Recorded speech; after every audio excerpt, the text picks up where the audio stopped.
درود پڑھیے بارگاہ صلوات میں اللہم صلی علی سیدنا مولانا محمد وعلی آل سیدنا مولانا محمد وبارک وسلم کما تحب و ترضی بان تصلی علیہ۔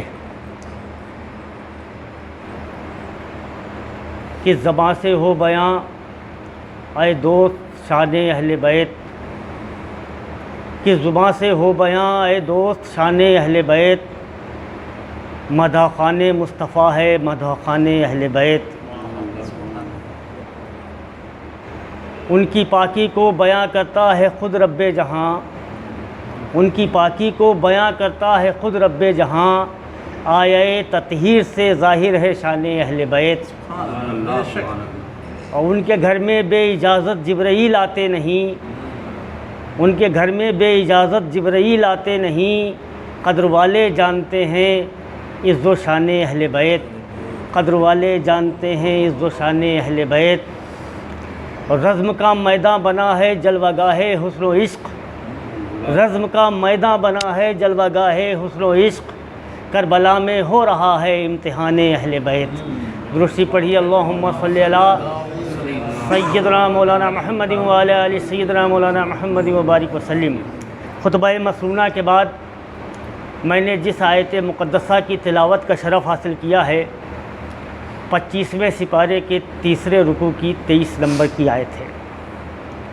اللہ تعالیٰ اپنے محبوب سرکار دو عالم صلی اللہ علیہ وسلم سے ارشاد فرما رہا ہے کہ اے محبوب آپ کہہ دیجئے لوگوں سے کہ میں نے تم میں جو تبلیغ کی ہے، جو ہدایت کا راستہ تمہیں دکھایا ہے، ایمان کا نور تمہیں عطا کیا ہے، ظلمت سے نکال کر روشنی کی طرف لایا ہوں، تو میں تم کو اس کام کی تم سے کوئی اجرت طلب نہیں کرتا ہوں، کوئی قیمت نہیں طلب کرتا ہوں، سوائے اس کے کہ میرے اہل بیت سے محبت کرو، میرے قرابت داروں سے محبت کرو۔ دنیا کا طریقہ ہے جب آپ کسی کے ساتھ کچھ کرتے ہیں تو امید رکھتے ہیں کہ بدلے میں یہ کچھ تحفہ دے گا، کچھ کہے گا۔ عام طور سے لوگ شکریہ ہی ادا کر دیتے ہیں، حالانکہ اور نبیوں نے اپنی امت سے کچھ طلب نہیں کیا۔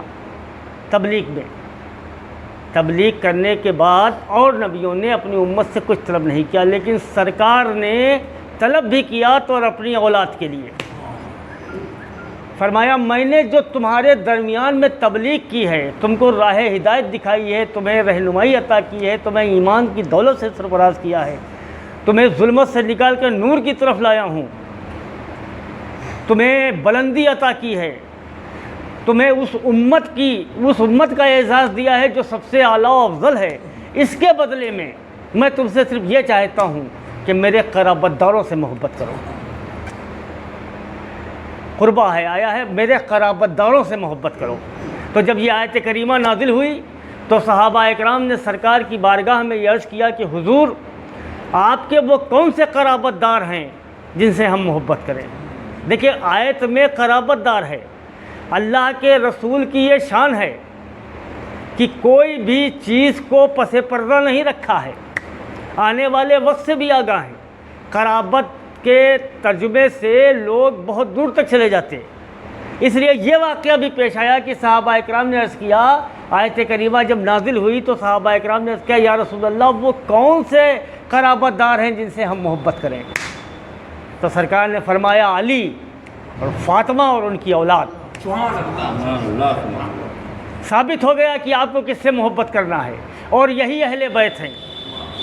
سرکار نے اپنی کملی مبارک میں ان 4 نفوس کو ڈھکا اور اللہ کی بارگاہ میں دعا کی، اے اللہ یہ میرے اہل بیت ہیں، میں ان کو دوست رکھتا ہوں، تو بھی ان کو دوست رکھ، اور جو ان کو دوست رکھے تو اس کو دوست رکھ، اور جو ان سے دشمنی کرے تو اس سے دشمنی کر۔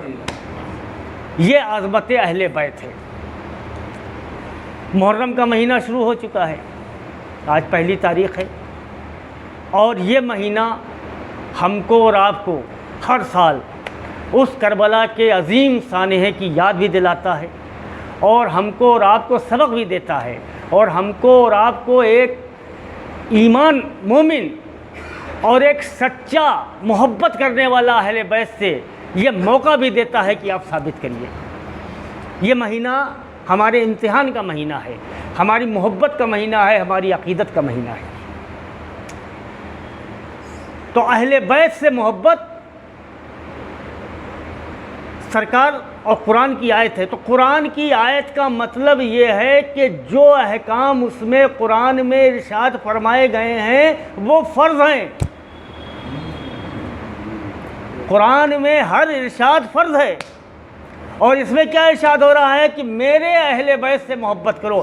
فرض ہے ہر مسلمان پر، ہر مومن پر، اہل بیت پر، اہل بیت کا احترام اور اہل بیت کی اولاد یعنی سادات اکرام کا احترام۔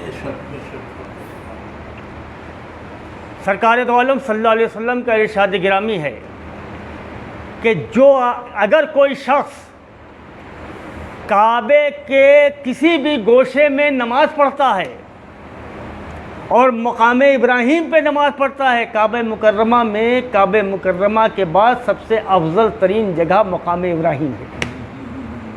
جو لوگ حج کرنے گئے وہ جانتے ہوں گے، 2 رکعت نماز وہاں نفل اگر لوگ ادا کرتے ہیں تو وہ بڑی سعادت اس کو سمجھتے ہیں، اور بڑے اس کے بارے میں بہت سی باتیں آئی ہیں کیا اس کی اہمیت ہے۔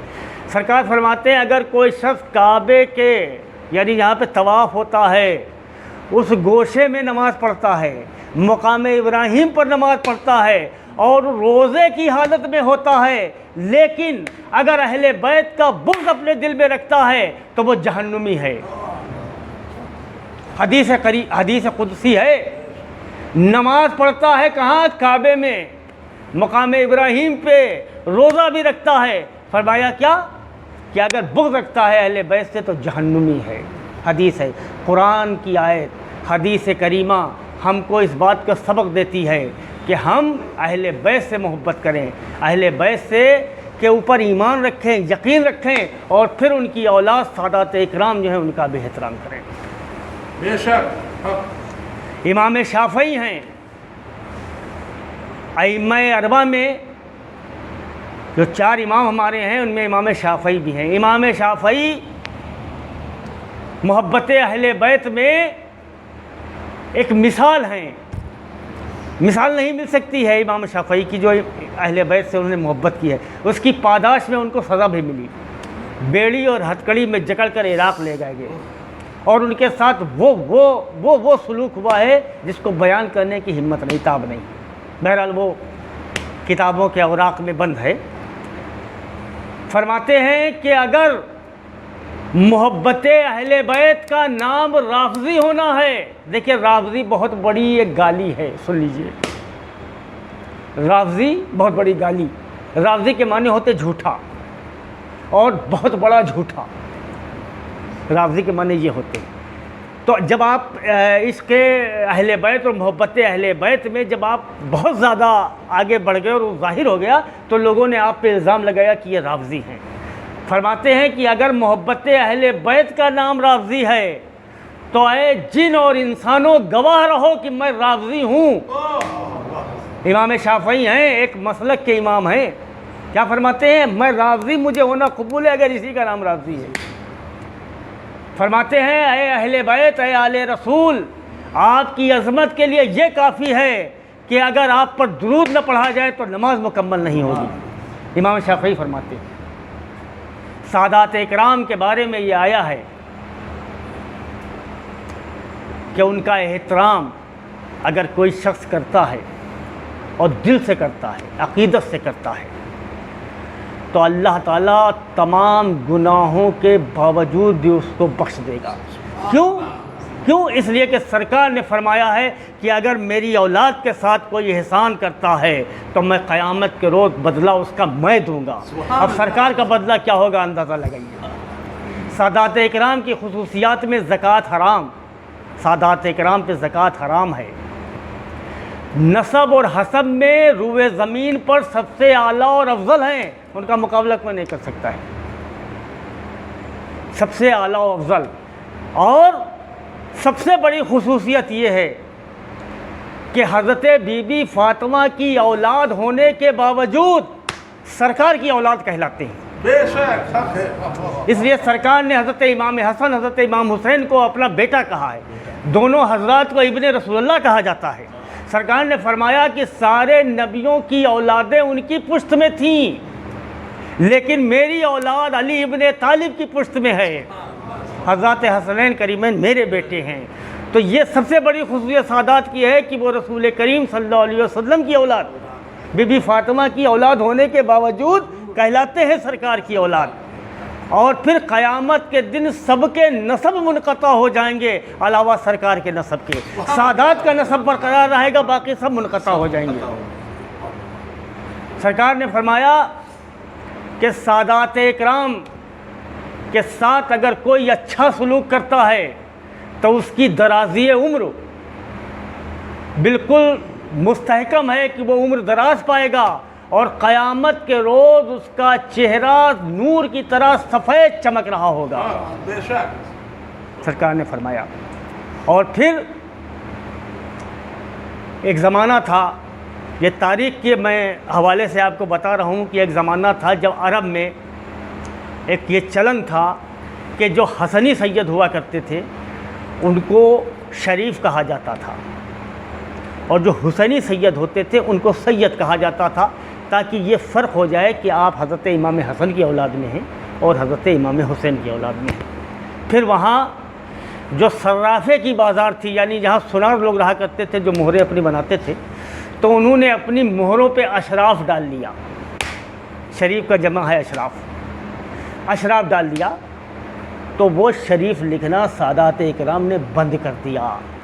ایک بزرگ فرماتے ہیں کہ ایک دور ایسا آئے گا کہ جو سیون نسب سید ہیں، سرکار کی آل میں ہیں، اور ان کے مقابلے میں ان کی موجودگی میں جو سید نہیں ہیں وہ اپنے آپ کو سید لکھنے لگیں گے، اور سید لکھنے اور سید کہلوانے پر بڑا زور دیں گے۔ وہ وقت ایسا آئے گا کہ جو اصلی سید ہیں وہ اپنے نام کے آگے سید لکھنا بند کر دیں گے۔ یہ تاریخ ہے، اور یہ ایک بزرگ کی پیشن گوئی ہے جو اس دور میں بالکل ثابت ہے۔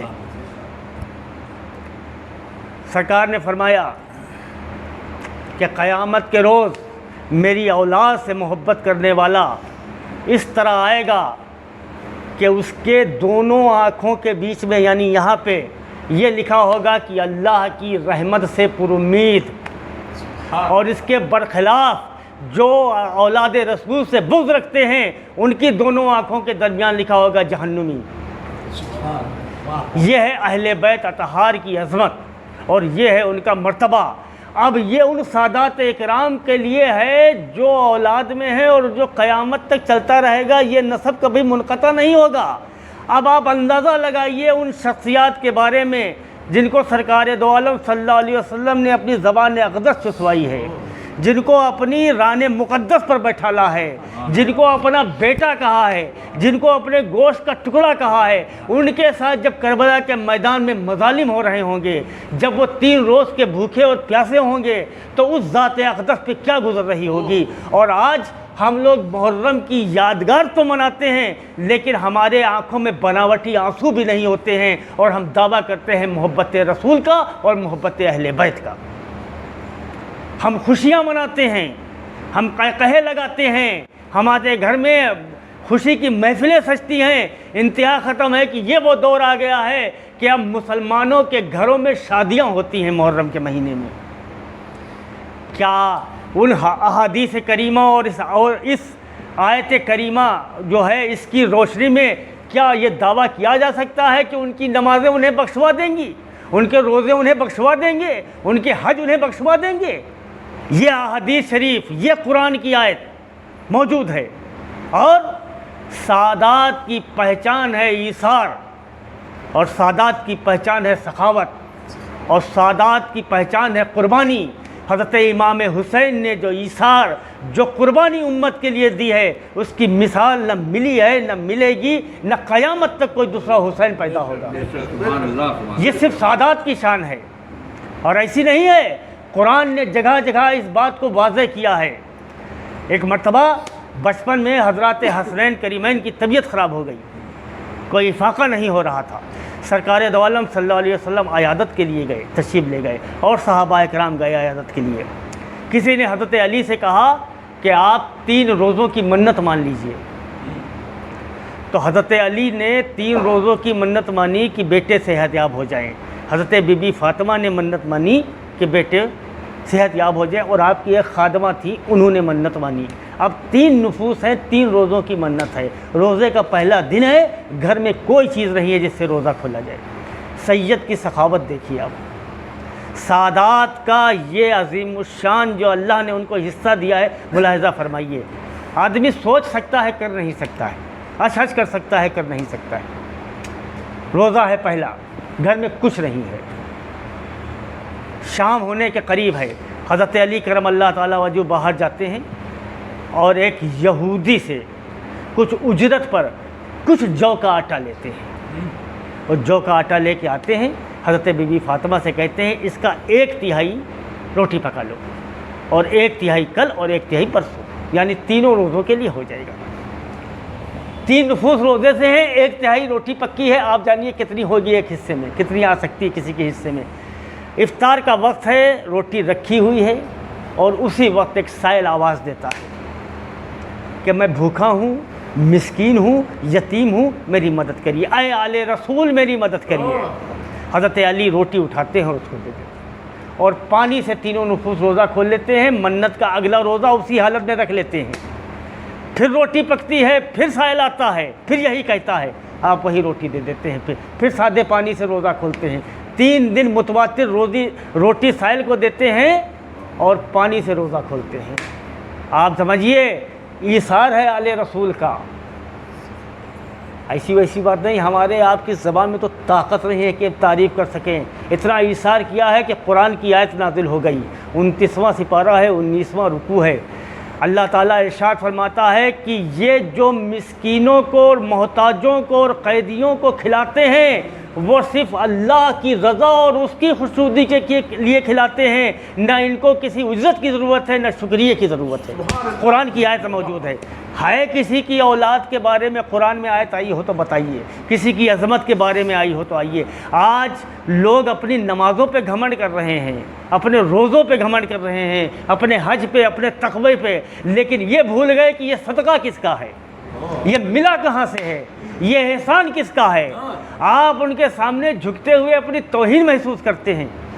سرکار نے فرمایا کہ اگر میری اولاد کہیں سوال کر رہی ہو، سڑک پہ یا راستے میں کہیں سوال کر رہی ہو، تو جو شخص سب سے پہلے اس کے سوال کو پورا کرے گا، میں قیامت کے روز اس کا بدلہ دوں گا، اس شخص کو میں بدلہ دوں گا۔ احترام میں آیا ہے سادات کے لیے، اپنے سے اونچی جگہ پر بیٹھا لیے، اپنے سے اچھا کھلائیے، تعظیم میں کھڑے ہو جائیے، جب تک بڑھ نہ جائیں تب بیٹھیے نا۔ کیا کرتے ہیں ہم لوگ؟ یہ نہیں کرتے ہیں، اور دعویٰ ہے محب رسول اور عاشق رسول ہونے کا۔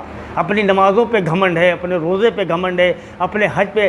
جناب اسلام کا نام ہے غلامی، اگر غلامی کا جذبہ نہیں ہے تو نہ آپ کی نماز قبول ہے، نہ روزہ قبول ہے۔ اور تکبر نشانی ہے شیطان کی، فخر نشانی ہے شیطان کی۔ اگر آپ جھکنا نہیں جانتے ہیں تو شیطان آپ پہ حاوی ہے۔